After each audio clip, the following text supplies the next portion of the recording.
Just kidding. All I'm gonna really do today is cut out the pattern pieces.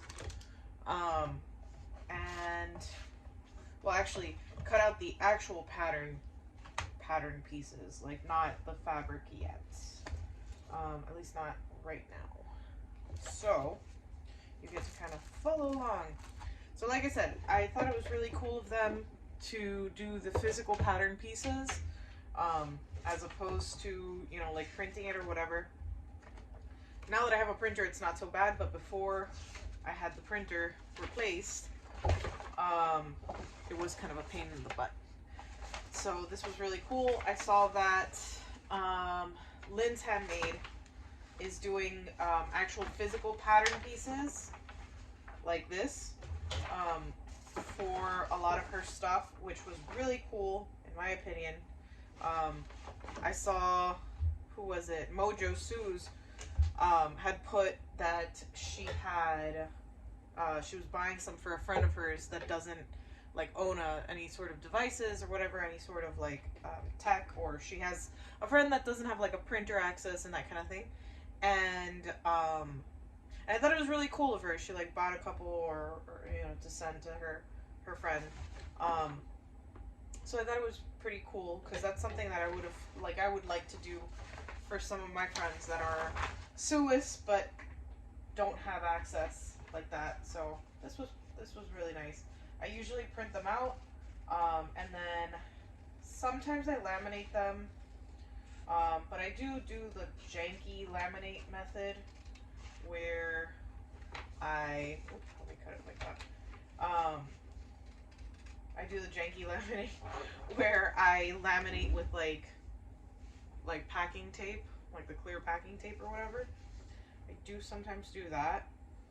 I had a friend when I was working at one of my last jobs, one of the last schools I worked at, that she had a laminator, and I was able to kind of like take advantage and laminate some of my things in her laminator machine. But since I have not invested in one yet because of reasons, I just haven't, honestly.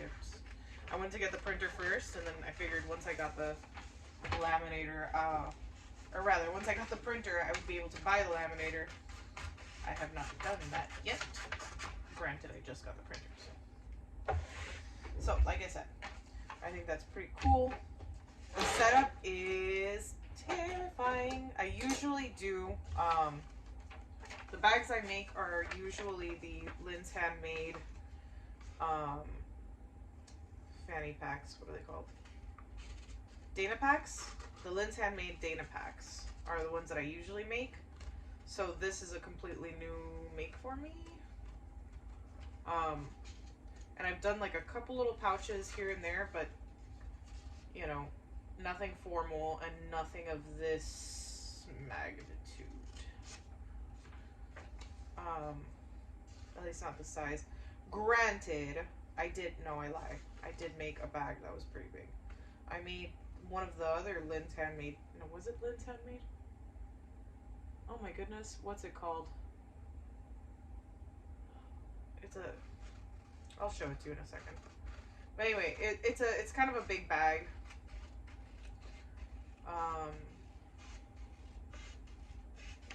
If I can't remember the name of it right now off the top of my head, but I'll show it to you. It's very cute.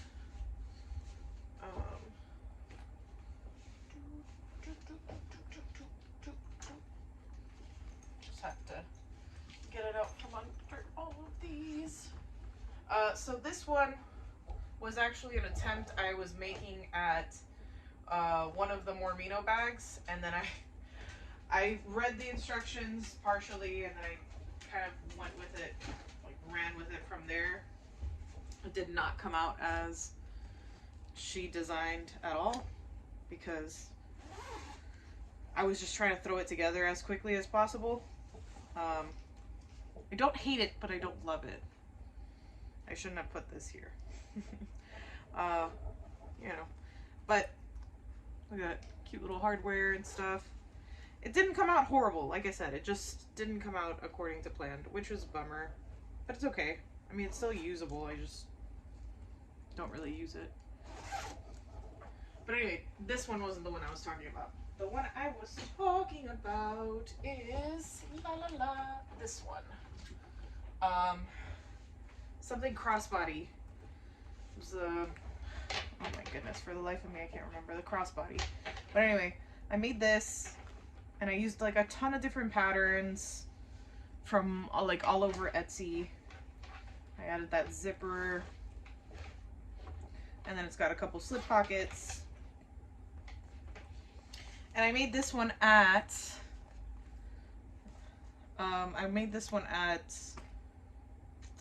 So Magical with a lot of guidance. So much guidance, and it still came out kind of janky. Granted, this was a huge build for somebody who at the time was just starting off. And like, I'm not saying I'm like a pro now by any means, but I think if I tried to do it again, I would do it less like sloppy, I want to say, but I'm not entirely sure. I started cutting the pattern, and then I never finished the bag again. So I was going to do that same bag, just do it all over again. And I ended up not doing it. Or not finishing it, rather. Like I said, I still have some of the pattern pieces, and I just never finished it. Alright, this one's making me a little nervous, so let me cut this out of the way. This is the pattern, some of the pattern pieces, like the measurements for the ones that are just straight line or straight boxes or whatever. Alright. So here we go. Yeah, so the goal is that I'm gonna cut this out, and then hopefully today, maybe not today, even though, yeah, maybe not today. I'll be able to cut the actual physical, like, fabric pattern. Because my goal was to,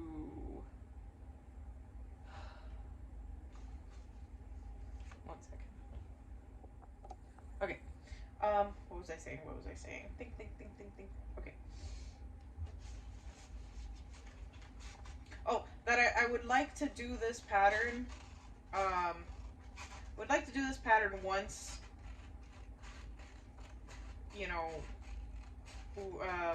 and like record myself doing it, but I also would kind of like to do it with my grandmother, where she'd at least just watch me while I'm sewing it together. So it all depends on if I can do that. What was that? What was that noise? Something went tick tick. What was that? I have no idea. Okay, anyway, whatever.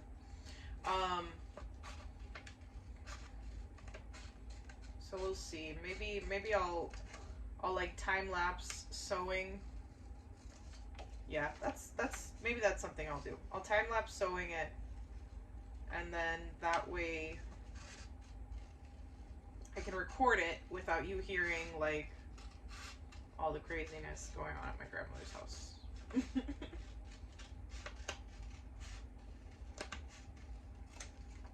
Alright.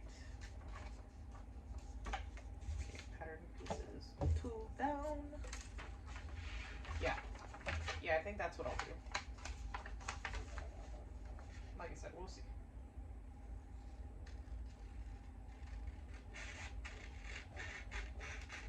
But anyway, this seems like it's going to be a massive bag, even though from the photos it doesn't seem like it is.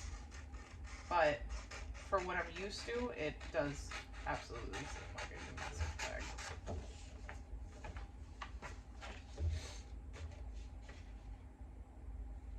Like I said, I do a lot of the Dana packs because that's what is the most comfortable, like, purse to wear for us. My cousins wear them. A lot of my friends wear them. They're great for like festivals and things like that. They're great for the beach. And since we're in Florida / Miami specifically, it is always hot. So if you're wearing a really bulky bag, after a little while, you're like, it starts to like just weigh on you. I would love to be able to make like a book bag eventually, but with my experience making that bag I just showed you, I don't know if I'm ready. This is like arts and crafts with Tango. Anyway,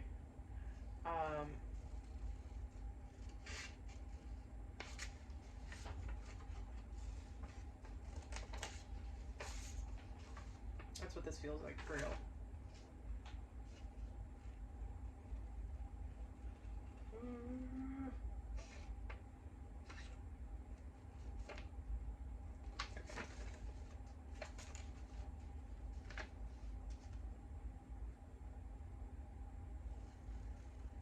And I just recently started getting into like slightly heavier material.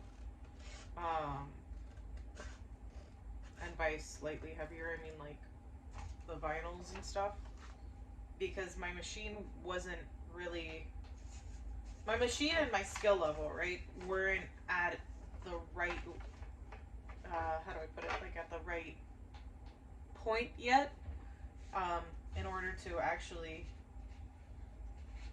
achieve it. I struggled a lot with it, and I think now looking back, I realize that the majority of the reason that I struggled so much with it was because I was using the wrong vinyl for my machine. So and like all the people that I reference, I don't like make anything off of like referencing them. I just really do enjoy their products. Like that's just it. Like I know I talk about a lot of these people like if I know them. But I do actually really enjoy their products, and that's the only reason I mention them, because they're actually great products. Like that's not, I don't get anything out of it. Anyway, so I really like Mormino's vinyls because they're not super sticky, so they don't jam up my machine. And they don't give me a hard time when I sew with them.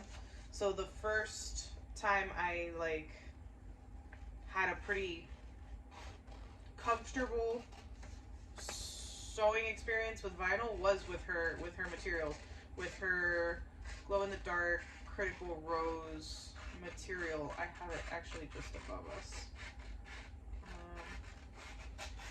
So I'll show you that now when I finish here. Which I'm like obsessed with because one, my favorite color is glow in the dark. I don't care if it's not an actual color. It is my favorite color. Literally anything that is glow in the dark, I am about.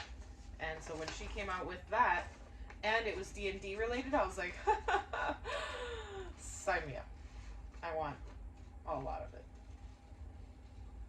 So I made a data pack with it.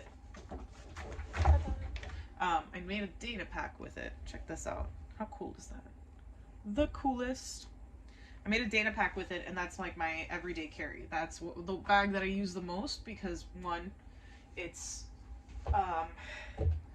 like I said, it's versatile. It's something small. I can throw it in my book bag if I'm going somewhere. And two, the material's pretty water resistant. I mean, I'm not saying that it's waterproof because it's not. Or rather, not that it's not, but it's not like sold as waterproof or water resistant, so I don't want you to be like, submerge it. But the times that I have like gotten wet in the rain or whatever, my stuff has been pretty kosher and copacetic. Granted, I also have on the inside, I don't know where I have that fabric. I think I have it in my fabric bag over there.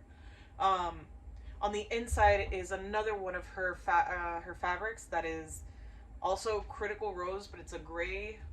I think it's also Critical Rose. Whatever. It's got the it's a gray fabric, and it's very similar to this, which it's a very similar material to this, where it's just a little bit thicker. And it might be water. That one might also be water resistant. Now that I think about it, so it's possible that my bag is water resistant at worst, if not waterproof at best. But anyway, it's actually super cute. It's a great bag. I use it for everything. And like I said, that's why the thing that I get the most requests for is that bag, which helps because I can make it pretty quickly, and everybody can use it, you know. So, anyway, thanks for joining me, guys, in my little chit chat.